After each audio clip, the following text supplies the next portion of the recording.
লোকসকলক ভালকে জানি থওক, আজি আম্বানী আহিছে, আদানী আহিব, এই গোটেইবিলাকে যেনেকে আজি গোপীনাথ বৰদলৈ এয়াৰপৰ্টটো লৈ গ'ল, APDCLৰ গোটেই কামখিনি আদানীয়ে লৈ যাব। আদানীয়ে অসমৰ মানুহক কেনেকুৱা ব্যৱহাৰ কৰিব, মোৰ লগত গৌৰৱ গোপীনাথ বৰদলৈ বিমানবন্দৰত নি আপোনালোকক দেখাই দিম।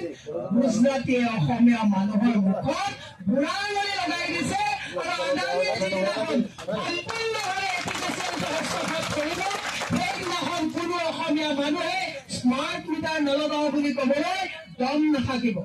ইতিমধ্যে 34 লাখে স্মাৰ্ট মিটাৰ ল'বলৈ বাধ্য কৰাইছে আৰু আদানীয়ে সম্পূৰ্ণভাৱে যেতিয়া এই APDCL দখল কৰিব, আপোনালোকে গম পায় 1000 কোটি টকাৰ স্মাৰ্ট মিটাৰৰ যিটো কন্ট্ৰেক্ট কোনে লৈছে, আদানীয়ে লৈছে। আদানীক APDCL লছত আছে বুলি দেখাই ব্যক্তিগতকৰণ কৰাৰ যিটো অভিসন্ধি হিমন্ত বিশ্ব শৰ্মাই কৰিছে, নিপাত যাব। মই সেই অসমৰ ৰাইজক অনুৰোধ জনাইছো যে আমি বিৰোধীত আছো হয়, কিন্তু আমাৰ বিৰোধীৰ কামটো কি? যেতিয়া আপোনালোকে যেতিয়া প্ৰতিবাদত বহে, আপোনালোকৰ ন্যায্য প্ৰাপ্যৰ কাৰণে যেতিয়া দাবী কৰে, আপোনালোকৰ লগত আমি খাৰা হোৱাটো আমাৰ বিৰোধীৰ নৈতিক দায়িত্ব।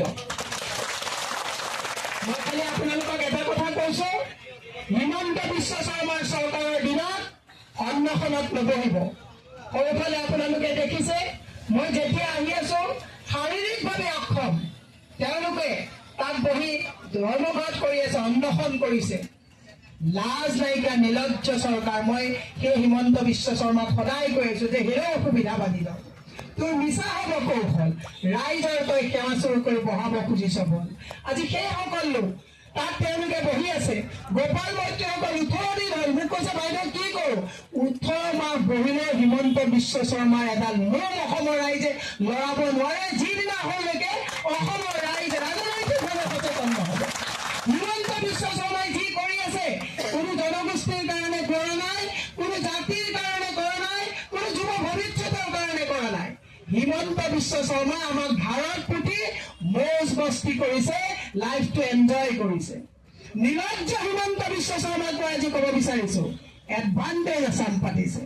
আহক স্বচ্ছলক ঢাকি দিছে ৰাস্তা। কালি মই দেখিছো সেইফালে গুজৰাটৰ মডেলটো লৈ আহিছে, আপুনি যদি যায় লকৰা ৰোডটো কাপোৰ দি ঢাকি দিছে।